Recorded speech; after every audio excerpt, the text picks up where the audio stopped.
안녕하세요. 갤러리 까르찌나의 러시아 그림 이야기 7번째 시작합니다. 지난번에도 말씀드렸지만 러시아 미술은 짧은 기간에 폭발적으로 발전하였고 그 역사도 서양의 다른 나라에 비해 그리 길지 않다 말씀드렸습니다. 하지만 18세기 초상화의 발달에 이어 19세기 러시아 풍속화 발달, 20세기 모더니즘까지 눈부신 발전과 성과를 이루게 되죠. 그런 미술의 흐름 속에 절대 꼭 알아야 할 작가가 있습니다. 러시아 미술의 시조, 무슨 대가, 거장, 이 정도 말로는 절대 표현이 부족한 작가이며 러시아 그림의 시작이며 현재이고 미래일 수도 있는 화가입니다. 만약 그가 없었다면 현재의 러시아 미술이 존재할 수 있을까요? 러시아 미술만이 가지고 있는 특성과 19세기 미술의 예술성의 뿌리가 되어준 작가 알렉산드르 이바노프입니다. 그럼 지금부터 알렉산드르 이바노프에 대해 하나씩 알아볼까요? 지금까지 이런 그림은 없었다. 트레차코프 미술관의 최고 작품. 유명 영화 대사처럼 트레차코프 미술관에 가면 어마어마한 작품을 만나게 됩니다. 바로 이바노프의 대표작 민중 앞에 나타난 그리스도로 가로 7m, 세로 6m의 크기의 대작이 미술관 한쪽 벽면을 당당하게 차지하고 있습니다. 크기에 한번 놀라고 또 이 그림에 담겨있는 스토리와 미술사적 위치를 알게 된 후 다시 한번 놀라게 되는 그림입니다. 그만큼 러시아 미술사의 한 획을 그은 작품이며 러시아 미술이 19세기, 20세기 폭발적 부흥을 일으키는데 불꽃 같은 역할을 한 그림이기도 합니다. 러시아 화가들에게 예술적 자극과 감흥을 일으키는데 지표가 된 그림이죠. 우선 이 그림이 어떤 미술사적 의의를 가지는지 알기 전에 그림이 그려질 당시 러시아에서 일어난 역사적 사건 한 가지를 먼저 짚어봐야 합니다. 1825년 12월 니콜라이 1세 시절 러시아에는 최초의 근대적 혁명인 데카브리스 반란이 일어납니다. 러시아에서 농노제 폐지를 목표로 귀족 출신의 청년 장교들이 귀족 정치를 반대하는 운동을 벌였으나 일반 대중의 정치에 대한 관심이 고조되지 못하여 거사는 실패했고 보수 반동 정치를 더욱 강화시키는 결과를 초래하는 사건이 발생합니다. 그 일로 주동자 5명이 처형당하고 1000여 명이 넘는 젊은 지식인들이 시베리아 유형에 처해졌는데 이 사건은 러시아 사회에 큰 영향을 끼치며 많은 사람들이 가슴에 혁명과 개혁의 불씨를 심는 계기가 됩니다. 푸시킨 또한 황제의 처사에 분노를 느껴 시베리아에 보낸다라는 시를 쓰기도 했어요. 이바노프 또한 이런 참담한 사회적 현실에 크게 분노를 느낍니다. 화가로서의 재능을 인정받아 황실의 후원으로 이탈리아 유학을 떠났지만 그동안 지켜보던 참담한 조국의 현실을 걱정하며 황실의 건의에 정면으로 도전하는 민중 앞에 나타난 그리스도를 그리기 시작합니다. 이로 인해 이바노프는 유학생으로서의 모든 자격을 박탈당하고 미술 아카데미 교수였던 아버지조차 학교에서 쫓겨납니다.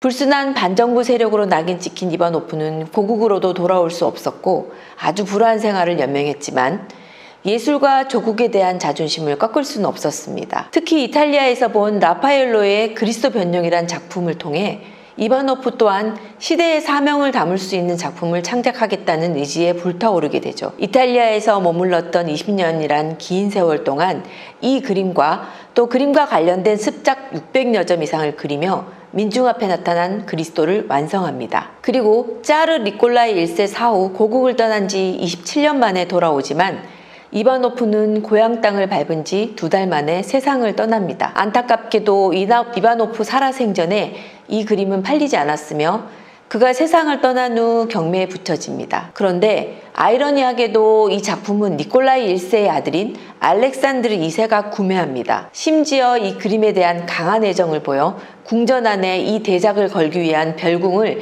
따로 설립할 정도였다고 합니다. 아버지가 그토록 핍박했던 작가의 그림을 아들이 주저없이 구입한 거죠. 물론 트레차코프 또한 이 작품에 강한 애정을 보였지만 황제에게 그림을 양보하고 자신은 습작을 사들입니다. 당시에는 그림이 그렇게 나뉘어 수집되었지만 현재 트레차코프 미술관에는 원작과 습작이 함께 전시되어 그림의 이해를 돕고 있습니다.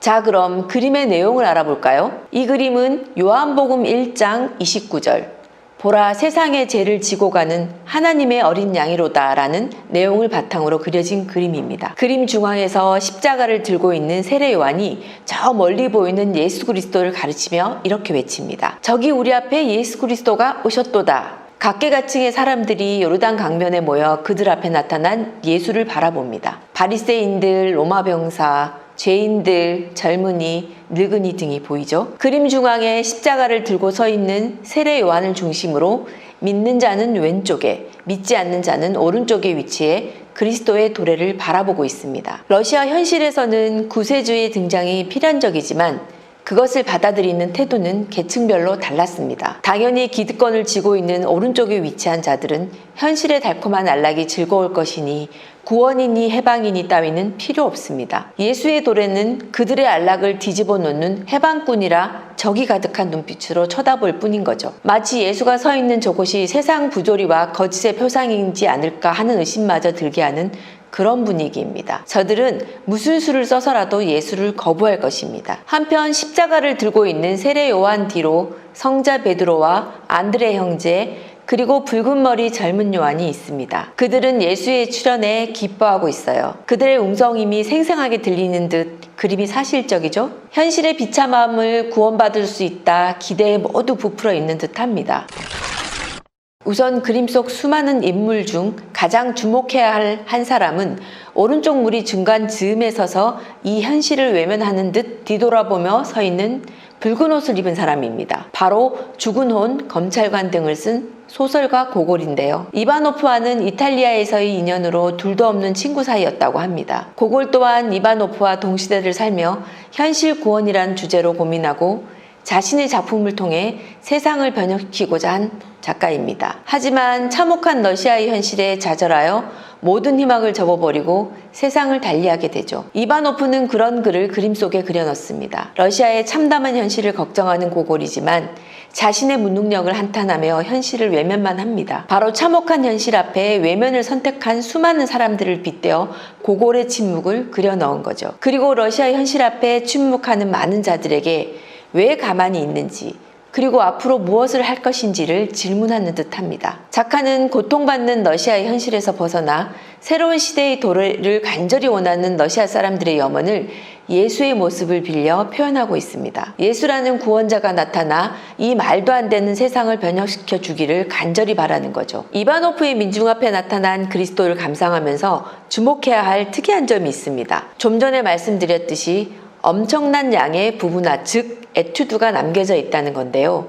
그 수가 600여 개에 달한다고 합니다. 마치 휴대폰에서 확대해보기 기능처럼 부분 그려진 습작들이 그림을 이해하는 데 도움을 주며 좀 더 세심하게 인물들의 감정을 고스란히 전해줍니다. 이 부분화들을 꼼꼼히 살피며 원작과 에튜드를 비교해보는 재미 또한 다른 미술관에서는 쉽게 경험할 수 없는 특별한 점입니다.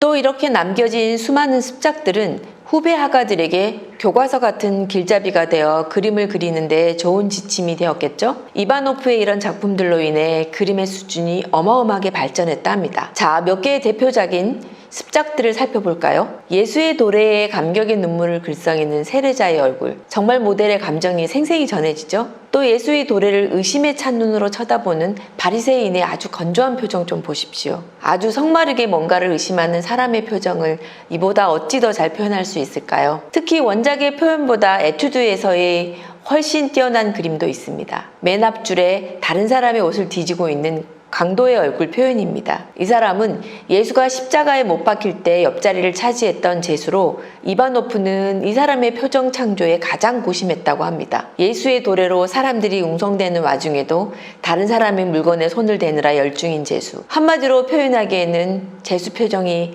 아주 묘한데요. 여러분은 어떤 느낌이 드시나요?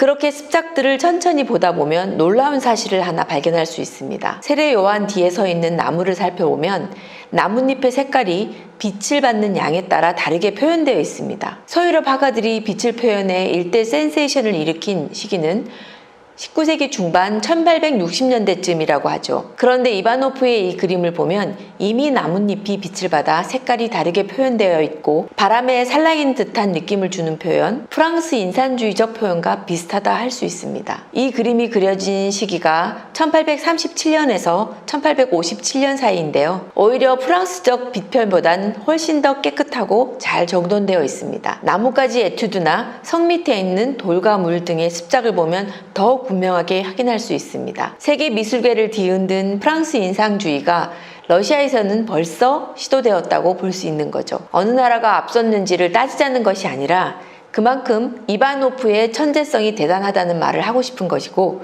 러시아 미술의 우수성을 되새겨보자는 의미입니다.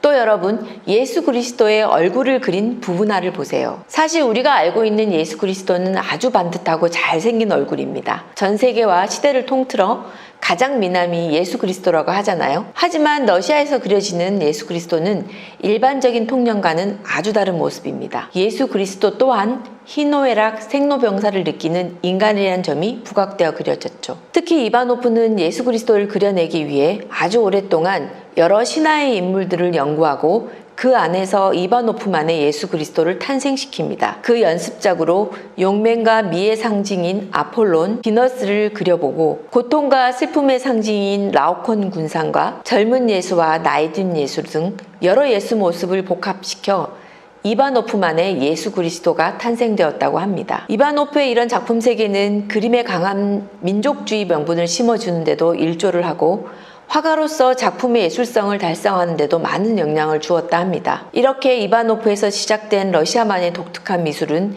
이동파에 이르러 꽃을 피우고 현대미술에까지 큰 밑거름이 되었다고 합니다. 여러분, 이렇게 이바노프에 대해 알아보았습니다. 살아생전에 전혀 빛을 보지 못하였고 가난과 병마에 신음하다 돌아가신 작가지만 그의 작품은 러시아 최고의 그림으로 영원히 살아남아 있습니다. 다음에는 또 어떤 이야기로 여러분 앞에 다가설지 기대해 주시고 끝까지 함께해 주셔서 감사합니다. 다스비다냐.